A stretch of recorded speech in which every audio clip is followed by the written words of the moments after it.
আল্লাহু আল্লাহু কি যে মধুর নাম, ধরার তামা মনি মুক্তার, পান্না হীরায় সোনা দানা, হয় না তাহার দাম। আল্লাহু কি যে মধুর নাম। আসসালামু আলাইকুম ওয়া রাহমাতুল্লাহি ওয়া বারাকাতুহু। বিসমিল্লাহির রহমানির রহিম। নাহমাদুহু ওয়া নুসাল্লি ওয়া নুসাল্লিমু আলা হাবিবিহিল কারীম, আম্মা বা'দ। দূরের এবং কাছের, দেশের এবং প্রবাসের সম্মানিত দর্শক, আমন্ত্রণ জানাচ্ছি গ্রামীণ ফোন নিবেদিত রমজানুল মুবারক powered by fresh instant full cream milk powder অনুষ্ঠানে। আশা করি সকলে ভালো আছেন। আজ আমাদের সম্মানিত অতিথি হিসেবে উপস্থিত আছেন ঢাকা নেসারিয়া কামিল মাদ্রাসার সুযোগ্য শাইখুল হাদিস, বিশিষ্ট আলেম দ্বীন, আপনাদের সুপরিচিত হযরতুল আল্লামা ডক্টর হায়দার আলী আকন আছেন আমাদের সাথে। আসসালামু আলাইকুম। ওয়ালাইকুম আসসালাম ওয়া রাহমাতুল্লাহ। সুধী দর্শক, পবিত্র মাহে রমাদানের আজকে 20 রমজান। আমরা জানি 20 রমজানই ঐতিহাসিক মক্কা বিজয় হয়েছে। রাসূল করিম সাল্লাল্লাহু আলাইহি ওয়াসাল্লামের জীবনে একটি গুরুত্বপূর্ণ অভিযান ছিল মক্কা বিজয়ের অভিযান। আমরা মক্কা বিজয় সম্পর্কে আলোচনা শুরু করব। এর মধ্যে আপনাদের প্রশ্ন আসলে নিশ্চয়ই প্রশ্ন নেব। প্রশ্ন ইতিমধ্যে এসে গেছে, আমাদের দর্শক যুক্ত হয়েছেন। আসসালামু আলাইকুম রহমতুল্লাহি ওয়া বারাকাতুহু। আসসালামু আলাইকুম। ওয়ালাইকুম আসসালাম। আমি মাইনপুর থেকে বলছি, আমি ক্লাস 5 এ পড়ি। আমার প্রশ্নটি হলো, আমরা যখন নামাজ পড়ি তখন সিজদা দেওয়ার সময় হাতে রাখি, হাতটি কি হাঁটুতে রাখে নাকি হাঁটুর উপরে হাতটা রাখে? সিজদা দেওয়ার সময়, সিজদা থেকে ওঠার পর। জি, ডক্টর হায়দার আলী আকন। হ্যাঁ জি, প্রিয় দর্শক, ধন্যবাদ তোমাকে একটি গুরুত্বপূর্ণ প্রশ্ন করার জন্য। মূলত নামাজে সিজদায় যাওয়ার সময় তো হাত মাটিতেই রাখতে হবে, কান বরাবর। কিন্তু যখন সিজদা থেকে উঠবে তখন অবশ্যই হাঁটুর উপরে, দুই হাত হাঁটুর বরাবর রাখতে হবে, হাঁটুর উপরে। জি, আসসালামু আলাইকুম রহমতুল্লাহি ওয়া বারাকাতুহু। আসসালামু আলাইকুম। ওয়ালাইকুম আসসালাম। আমি জানতে চাচ্ছি যে ওই জুমার নামাজ তো আমরা মসজিদে পড়ি, কিন্তু মহিলারা জুমার নামাজ পড়বে কি আমাদের নামাজ শেষ হওয়ার পরে, না জোহরের নামাজ পড়বে কি শেষ হওয়ার আগে না পরে? জি, জুমার নামাজ যখন যাদের উপরে জুমা ফরজ তারা তো জুমা আদায় করবে জুমার মতো সময়, কিন্তু যারা জুমার নামাজের বাইরে থাকবে, যেমন আমাদের মা বোনেরা অথবা কোনো রোগী বা এরকম কোনো যিনি জুমা যেতে পারবেন না, তারা সকলেই প্রতিনিয়ত যখনই অক্ত হবে তখনই তাদের জোহর পড়ে নেবেন। আগে পরের কোনো আগে পরের কোনো বিধান নেই, প্রয়োজন নেই। জি, আসসালামু আলাইকুম রহমতুল্লাহি ওয়া বারাকাতুহু। হ্যালো, আসসালামু আলাইকুম।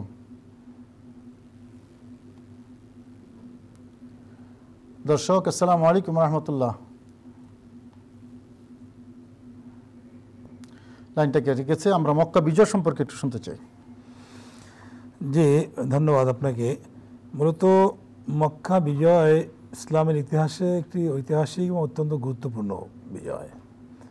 কারণ মক্কা নগরী হচ্ছে যেই নগরীতে নবীজির জন্ম এবং তার শৈশব, তার যৌবন, এই সময়টা যেখানে তিনি অতিবাহিত করেছেন। কিন্তু এই মক্কা নগরী হচ্ছে এমন একটি জায়গা যেখানে প্রথম ঘর কাবা নির্মিত হয়েছে। ইন্না আউয়ালা বাইতিন উদিয়া লিন-নাস লাল্লাযী বিবাক্কাতা মুবারাকা। এই মক্কা নগরী, যেই ঘর হযরত ইব্রাহিম আলাইহিস সালাম আবাদ করেছেন, নির্মাণ করেছেন, পুনর্নির্মাণ করেছেন, মানে বহুবিধ গুরুত্বপূর্ণ ঘটনাগুলো এই মক্কা নগরীর সাথে জড়িত। কিন্তু এই মক্কা নগরীতেই রাসূল পাক যখন নবুয়ত লাভ করলেন, তিনি আল্লাহ তাআলা তাকে যখন রিসালাত দিলেন, কোরআন তাকে দান করলেন, এই নগরীতেই তিনি ইসলাম প্রচার শুরু করলেন সর্বপ্রথম। কিন্তু পরিতাপ এবং দুঃখের বিষয় হলো যে এই নগরীতে তিনি স্বাচ্ছন্দ্যে থাকতে পারলেন না। যখনই তিনি ইসলাম প্রচার শুরু করলেন তখনই তার বিরুদ্ধবাদীরা, তার বিরুদ্ধে যারা ছিল কাফির, মুশরিক, অন্যান্যরা, কায়েমি স্বার্থবাদীরা, তারা তাকে কোনোভাবেই সুখে শান্তিতে রাখলো না। তিনি বাধ্য হয়ে একসময় তিনি তাইফ নগরীতেও গিয়েছিলেন একটি নিরাপদ আশ্রয়ের জন্য, কিন্তু সেখানেও তিনি সার্থক হলেন না। অবশেষে পুনরায় আবার মক্কা নগরীতে ফিরে এসেও তিনি যখন চরম এক দুর্দশায় চলে গেল যে তার প্রিয়তমা স্ত্রী আম্মাজান খাদিজাতুল কুবরা ইন্তেকাল করলেন, তার অত্যন্ত আশ্রয়দাতা খাজা আবু তালেব তিনি ইন্তেকাল করলেন, এরকম কঠিন মুহূর্তে মক্কার এই তার বিরুদ্ধবাদীরা তার উপরে জুলুমের পরিমাণটা আরও বাড়িয়ে দিল এবং কি তাকে হত্যা করার জন্য শেষ পর্যন্ত তার পরিকল্পনা করলো। এরকম একটি গুরুত্বপূর্ণ সময় আল্লাহ রাব্বুল আলামিন তার প্রিয় হাবিব দোজাহানের সর্দার, আমাদের আকা, আমাদের রসূল, আমাদের শফি, তাকে আল্লাহ রাব্বুল আলামিন তার নিরাপদ নবুয়ত প্রচারের জন্য যে নির্ধারিত জায়গাটি মদিনাতুল মুনাওয়ারায় তাকে হিজরত করে যাওয়ার অনুমতি দিলেন এবং তিনি তাই করলেন। কিন্তু হিজরত করে গিয়েও সেখানে তিনি নিরাপদে থাকতে পারলেন না এক মুহূর্ত। মক্কার অধিবাসীরা, মক্কার কাফেররা বারবার তার উপরে অ্যাটাক করতেছিল, যার কারণে বদরের যুদ্ধ হলো, অহুদের যুদ্ধ হলো। আমরা দেখলাম এই সবগুলো কিন্তু মদিনার প্রান্তরে, তার মানে ওরা ওখান থেকে এসে এখানে মদিনায় অ্যাটাক করছে। ইভেন খন্দক, যেটা একেবারে মদিনার নগরীতে, পুরা নগরীতে অবরুদ্ধ অবস্থায় তারা ওদের প্রতিরোধ করার চেষ্টা করলেন। এই সমস্ত ঘটনাগুলো ঘটার পরে যখন তারা বারবার পরাজিত হয়ে গেল, এখানে এসে কিছুটা স্তম্ভিত হয়েছিল তারা। নবীজি যখন 6ষ্ঠ হিজরিতে স্বপ্নে দেখলেন যে তিনি কাবা ঘর তওয়াফ করছেন, তখন তিনি সাহাবা কেরামদেরকে এই স্বপ্ন বলার পরে সবাই উদ্বুদ্ধ হলেন যে ইয়া রাসূলুল্লাহ, আমরা এবছরই যাব, চলেন।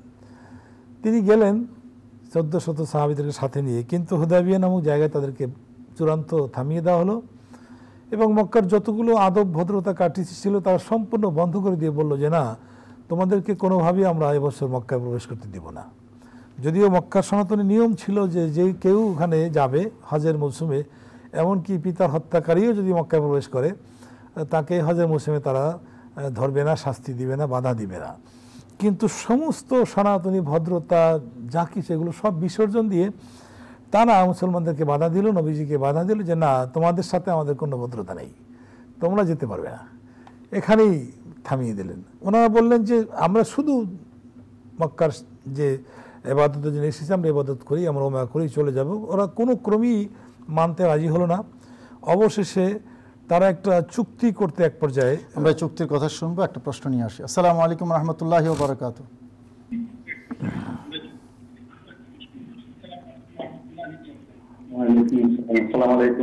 ওয়ালাইকুম আসসালাম।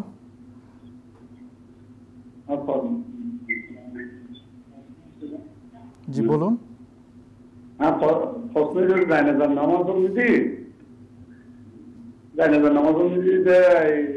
প্রথম সালাম দিলি, ডান সাইডে সালাম দিলি, ডান হাত ছাড়ি দে।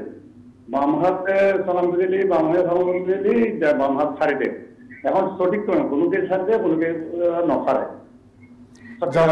জানাজার নামাজে, জি জি, জানাজার নামাজে এমনটি করা হয়, যখন সালাম ফেরানো হয় তখন প্রথম হাত ছেড়ে দেয়, দ্বিতীয় হাত। তবে সম্পূর্ণ সালামের পরে ছেড়ে দিলেও কোনো আপত্তি কিছু নেই।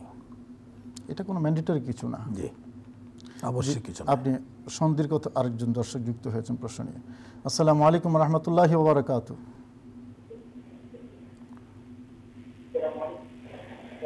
আসসালামু আলাইকুম। ওয়ালাইকুম সালাম। আমার কথা, আমার নাম এজেএম বদরুল হক। জি, আমি চট্টগ্রাম রেশায় থেকে বলছি। বলুন। আমার প্রশ্ন হলো, বর্তমানে একটা ফ্যাশনে পরিণত হয়েছে মসজিদে চেয়ারে বসে নামাজ পড়া। জি, কিন্তু ওই সকল লোক রাস্তাঘাটে হাঁটতে দেখা যায়। জি বলুন। চেয়ারে নামাজ পড়া কতটুকু শরীর সম্মত? জি জি, ধন্যবাদ। জি, চেয়ারে বসে নামাজ পড়া। জি, চেয়ারে বসে নামাজ পড়ার এই মশালাটি অধুনা বেশি আলোচিত একটি মশালা, আলোচনাটা বহু আলোচনায় হচ্ছে। মূলত আমরা বারবারই যে কথাটি দর্শকদেরকে বোঝানোর চেষ্টা করেছি, এখনও তাই, সেটি হলো যে নামাজের মূল যে অপশন সেটি হচ্ছে কিয়াম। যদি কেউ কিয়াম বা দাঁড়িয়ে নামাজ পড়তে অসমর্থ হন তার জন্যই হচ্ছে জুলুস বা কউদ বা বসে পড়া।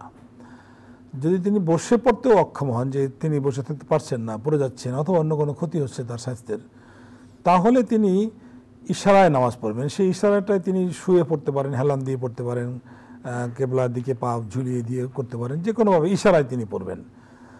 এখন চেয়ারে যে নামাজটা আদায় করা হচ্ছে এটি মূলত যারা আদায় করেন তারা মনে করছেন সেকেন্ড অপশন, কিন্তু আসলে এটা সেকেন্ড অপশন না, এটা চলে যাচ্ছে থার্ড অপশনে। থার্ড অপশন তো তখন যখন সেকেন্ড অপশন কেউ পারছে না।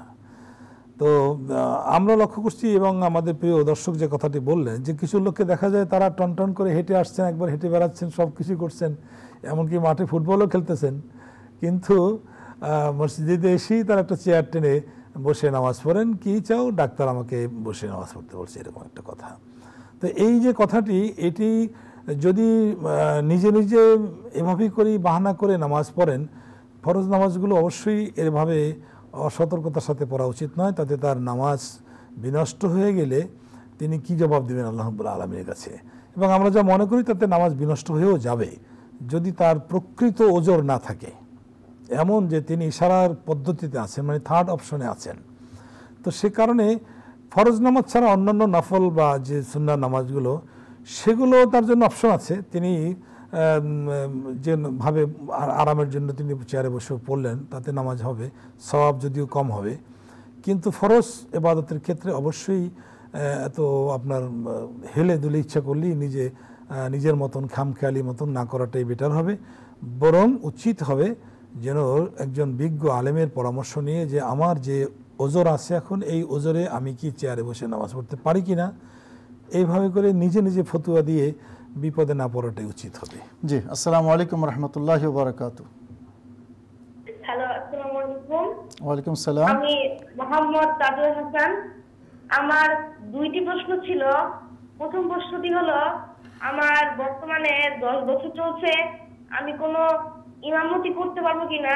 আর আমার দ্বিতীয় প্রশ্নটি হলো, যদি কেউ জামাতে নামাজ পড়তে গিয়ে 1 রাকাত বা 2 রাকাত মিস করে, তখন নামাজ শেষে যখন ইমাম সালাম ফিরায়, তখন যিনি সালাত মিস করেছে তিনিও কি সালাম ফিরাবেন কিনা?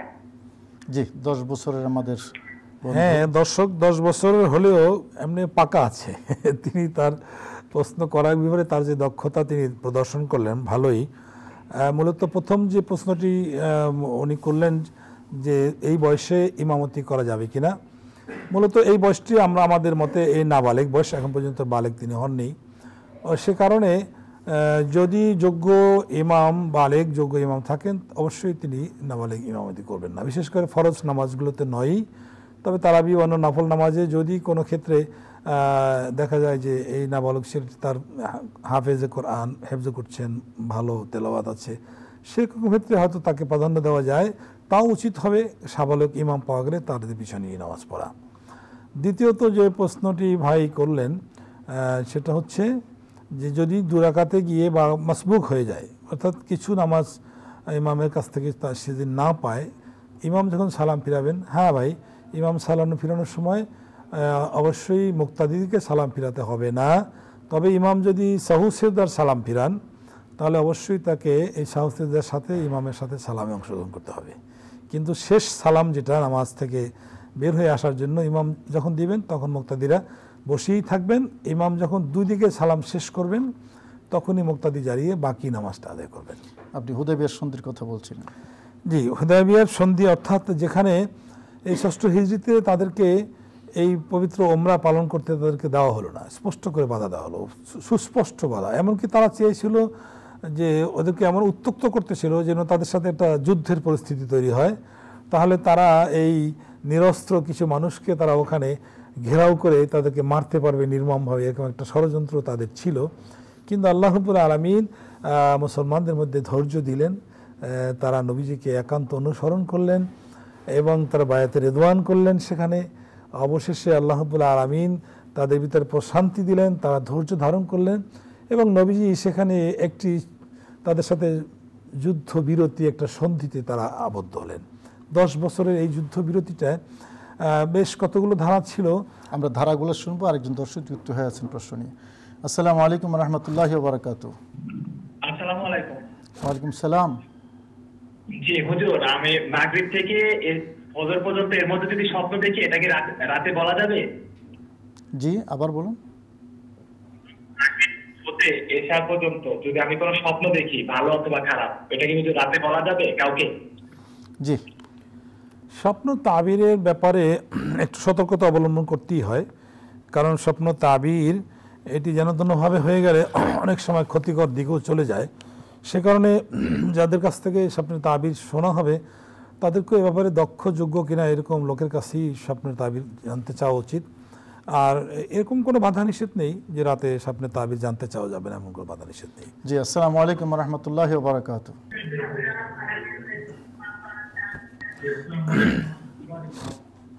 দর্শক, টেলিভিশন ভলিউম কমিয়ে প্রশ্ন করুন। ওয়ালাইকুম আসসালাম। ওয়ালাইকুম আসসালাম ওয়া রাহমাতুল্লাহি ওয়া বারাকাতুহু।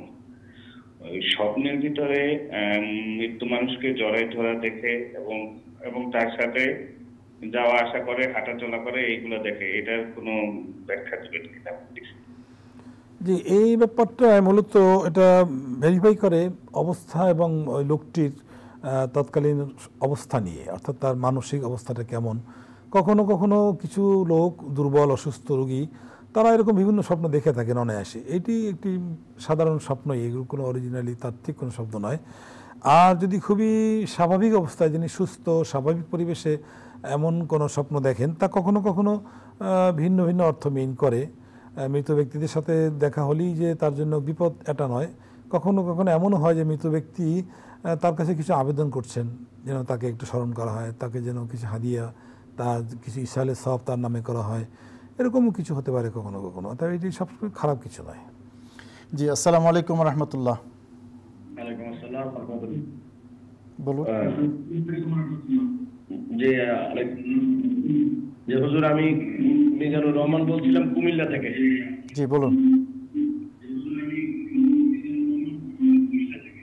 যে হুজুর, আমার ইসলামী ব্যাংকে 10 লক্ষ টাকা আছে আর কি। এটার যে লাভটা পাই, এটা পুরোটাই আমি মানবিক কাজে ব্যয় করি আর কি, সামাজিক কাজে ব্যয় করি। এটাকে যাকাত দিতে হবে? জি জি, ইসলামী ব্যাংক বা শরিয়া ভিত্তিক ব্যাংকে ভাই যে আমানত রেখেছেন, যে সঞ্চয় রেখেছেন, সেখানে যে বাৎসরিক লাভ লস শেষে যে প্রফিট দেওয়া হয়, এটি বৈধ। এটি তিনি ইচ্ছা করলে নিজে খেতেও পারেন, সামাজিক কাজেও ব্যবহার করতে পারেন। এটি এমন কোনো ধারাবাধা, কোনো আবশ্যিক নিয়ম নেই যে তাকে সামাজিক কাজেই ব্যবহার করতে হবে। এই যে কোনো কাজে তিনি ব্যবহার করতে পারেন। যাকাত দিতে হবে কিনা? হ্যাঁ, যাকাত, হ্যাঁ, যদি তার নেশাব, হ্যাঁ 10 লাখ টাকা যেহেতু নেশাব, তো অবশ্যই নিঃসন্দেহে যদি তিনি তার মেয়াদ উত্তীর্ণ হয় এবং এই তার সঞ্চয়ের সাথে জমা হয়ে যে পরিমাণ টাকা জমা হবে, সেটাই তার জাকাত দিতে হবে এবং সেক্ষেত্রে প্রফিটের জাকাতও তার দিতে হবে। জি, আসসালামু আলাইকুম রহমতুল্লাহ। আসসালামু আলাইকুম ওয়া রাহমাতুল্লাহ। হুজুর, আমি রশিদ থেকে সোহেল বলছি। জি, বলুন।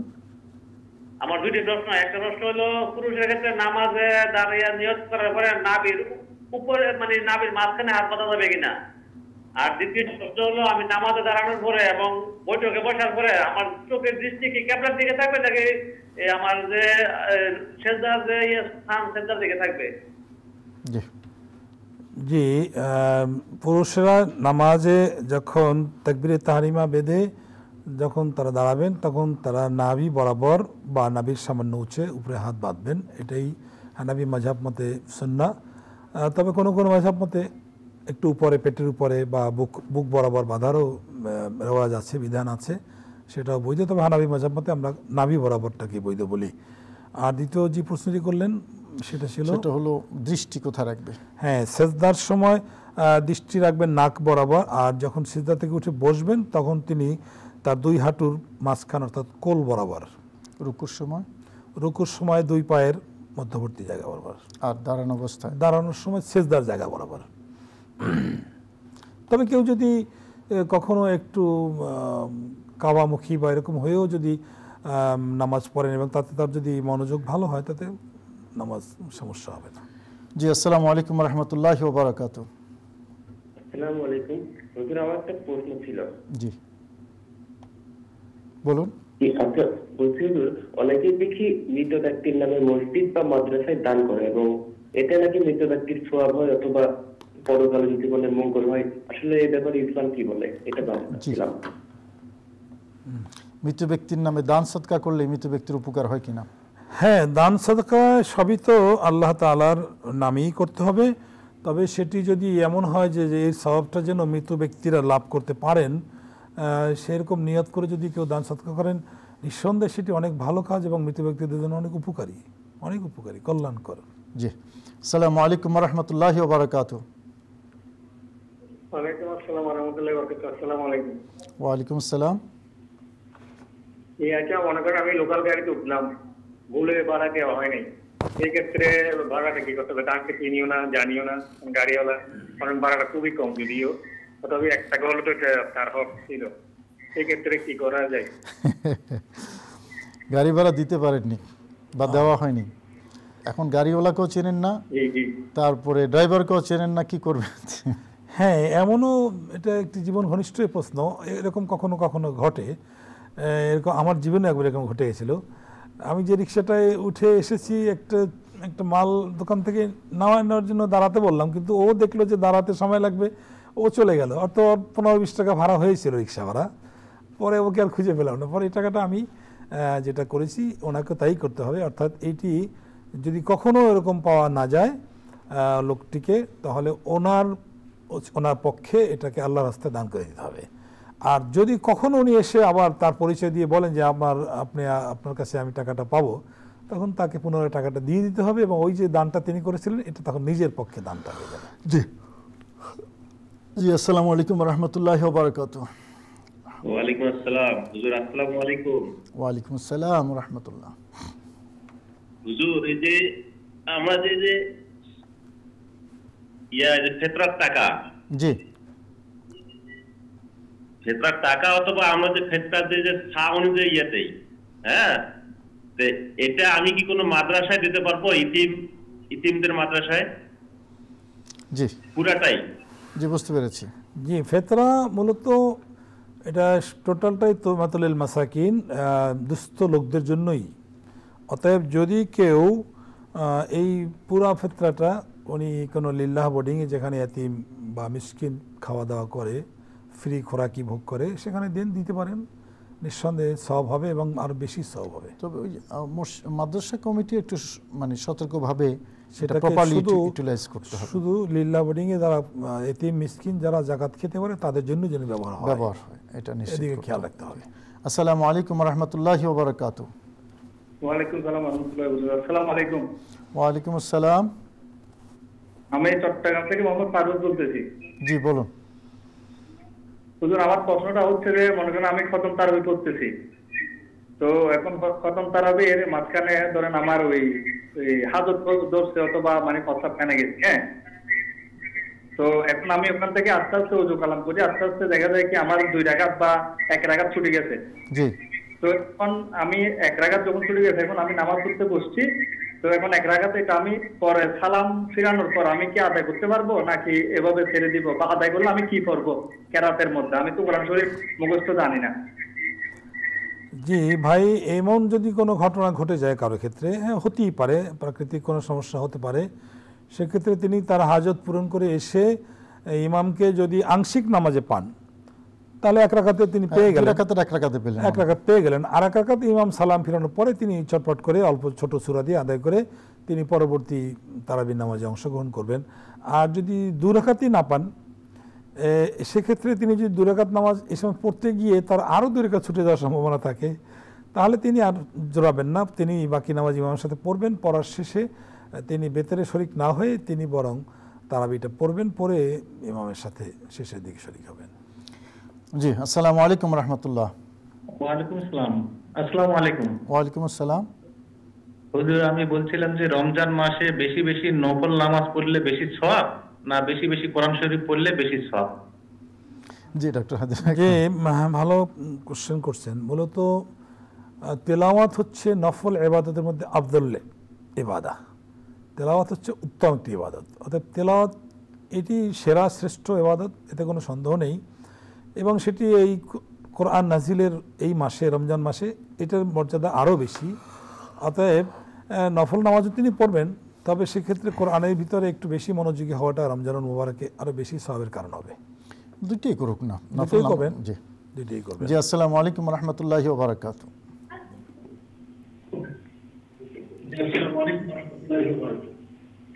হ্যালো, আসসালামু আলাইকুম। ওয়ালাইকুম আসসালাম। জি বলুন।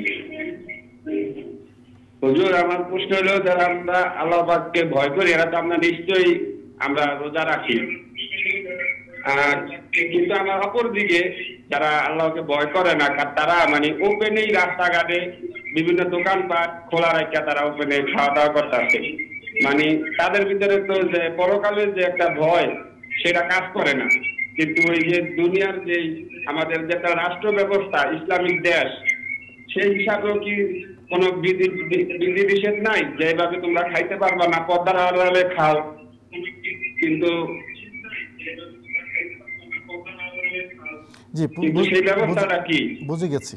জি ডক্টর হাদিল রাকাম। জি, মূলত রমজানুল মুবারকের যে আদব যেটি আমরা জানি, যেন প্রকাশ্যে খানাদানা এগুলো পরিহার করা হয়, যদি কারো প্রয়োজন হয় অর্থাৎ কেউ ওজরে আছেন তার খেতে হয়, সেটাও যেন একটু পর্দার আড়ালে বা একটু লুকানো জায়গায় খান, কারণ রমজানুল মুবারকের একটা যে আমেজ এটা যেন নষ্ট না হয়, এটাই দেখা উচিত সকলের। আর মূল কথা কি, আসলে রাষ্ট্র আইন করে তো মানুষের হৃদয়ে ঢুকতে পারবে না, মানুষের হৃদয়টা হচ্ছে মূল। যদি ইমানি জজবাটা মানুষের ভিতরে চলে আসে তখন তারা নিজের থেকে এগুলো করবে, রাষ্ট্রের আইন প্রয়োজন নেই। তবে হ্যাঁ, যদি কোনো সমাজ এই নীতিগুলো মান্য করতে তারা ব্যত্যয় ঘটায়, সেক্ষেত্রে রাষ্ট্র কিছুটা পরামর্শ দেওয়া উচিত, রাষ্ট্র প্রয়োজনে কিছু বিধিনিষেধ দেওয়া উচিত, যে এই বিধিগুলো রমজানুল মুবারকে মান্য করা উচিত, এটা দিতে পারে রাষ্ট্র, দেওয়া উচিত। জি, আসসালামু আলাইকুম রহমতুল্লাহ। হ্যালো, আসসালামু আলাইকুম। আসসালামু আলাইকুম। ওয়ালাইকুম আসসালাম। আমি একটু প্রশ্ন করতে চাই। জি বলুন। মানে আমি উমরাতে গিয়েছিলাম 26 তারিখে। জি। তো সেখানে আমি 1 জানুয়ারি থেকে 1 মার্চ থেকে রোজা রেখেছি। জি। এখন বাংলাদেশে তো রোজা যদি কোনো কারণে 30টা হয় তাহলে তো আমার রোজা 31টা হয়ে যাবে, সেই ক্ষেত্রে আমার করণীয় কি? জি ডক্টর হাদিল রাকাম। জি, এটি এই বিশ্বায়নের যুগে একটি গুরুত্বপূর্ণ মশালাই বটে। এরকম ঘটে যায়, কারো কারো ক্ষেত্রে বেশিও হয়ে যেতে পারে, কারো কারো ক্ষেত্রে কমও হয়ে যেতে পারে। তো বেশি যদি হয়ে যায়, যেহেতু মাস 30 হলো সর্বোচ্চ, 30-এর উপরে নয়, সে কারণে তিনি 30টি রোজা পালন করবেন, বাকিটা তিনি নিশ্চুপ থাকবেন। ঈদের ফিতরের দিন সবাই যেদিন ঈদ করবে সেদিন তিনি সবার সাথে ঈদ করবেন। এটা অবশ্যই একটা জটিল মাসালা। বর্তমান বিশ্বে বিভিন্ন গবেষণা হচ্ছে এটা নিয়ে এবং অনেক মতামত আছে, মতের ভিন্নতা। আপনি একটি মত বললেন আর কি, আরও মতামত আছে। যাই হোক, রাসূল করিম সাল্লাল্লাহু আলাইহি ওয়াসাল্লামের একটি হাদিস আছে, মাস হয় 29 অথবা 30 হবে, 31 মাস হয় না। এখন কালের চক্রে আপনার 31 দিন হয়ে যাচ্ছে। তো কেউ কেউ বলেছেন যে হ্যাঁ আপনি 31টাই কন্টিনিউ করবেন লোকাল হিসেবে, এটাও একটা মত আছে। আবার আমাদের সম্মানিত আলোচক যেটা বললেন সেটাও একটা মত আছে। মূলত বিষয়টা বর্তমান বিশ্বায়নের যুগে একটা জটিল বিষয় অবশ্যই। যাই হোক, আল্লাহ তো দেখেছেন, আল্লাহ আপনি তো রোজা রাখছেন এবং রোজা রাখার জন্যই প্রশ্ন করেছেন, নিশ্চয়ই আল্লাহ কবুল করবেন। জি, আসসালামু আলাইকুম রহমতুল্লাহি ওয়া বারাকাতুহু। ওয়ালাইকুম আসসালাম ওয়া রাহমাতুল্লাহি ওয়া বারাকাতুহু। কোরআন খতমের পরে মানে মৃত ব্যক্তির নামে কিভাবে বকশিশ দিবে এটা জানতে চাচ্ছিলাম। জি, কোরআন খতম বা অন্য তেলাওয়াত বা অন্য তাসবিহ যেগুলোই হোক না কেন, এগুলো তেলাওয়াত করার পরে যদি তিনি এটাকে ইসালে সওয়াব করতে চান, বকশিশ দিতে চান, তাহলে যে আদবগুলো আমরা সাধারণত ফলো করে থাকি, রাসূল পাকের প্রতি দুরূদ সালাম পেশ করে আল্লাহ তাআলার কাছে ফরিয়াদ করে এভাবেই বলা যে আল্লাহ আমি যে তেলাওয়াতগুলো করেছি এর সওয়াব নবী আম্বিয়া কেরামদের রুহের উপরে এবং অন্যান্য সকলের উপরে আমরা এগুলো, এটা ভালো কাজ, ভালো সিস্টেম এবং এটা তাদের কাছে পৌঁছে তাদের উপকারেও আসবে, তাদের কল্যাণে। জি, আসসালামু আলাইকুম ওয়া রাহমাতুল্লাহি ওয়া বারাকাতুহু।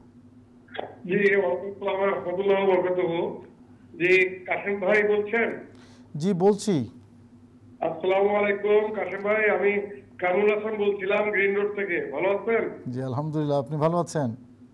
আলহামদুলিল্লাহ। আচ্ছা কাশেম ভাই, আমি একটা জিনিস জানছি, কেউ যদি কাউকে সেহরির দাওয়াত দেয়, হ্যাঁ, এবং সেই ক্ষেত্রে তার সওয়াব কতটুকু হবে? কেউ যদি কাউকে দাওয়াত দেয়, সেহরি খাওয়ার জন্য দাওয়াত দেয়, সেই ক্ষেত্রে যে দাওয়াত দেয় সে কতটুকু সওয়াব পাবে? সওয়াব পাবে, সওয়াব তো হবেই। তারপরও আমরা কথা বলবো আপনার এই প্রশ্ন নিয়ে।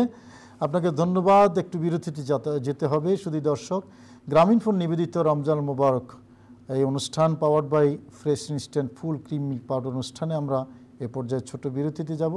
কিছুক্ষণের মধ্যে আবার অনুষ্ঠান ইনশাল্লাহ ফিরে আসবো। আপনারা আমাদের সাথেই থাকুন। আল্লাহু কি যে মধুর নাম,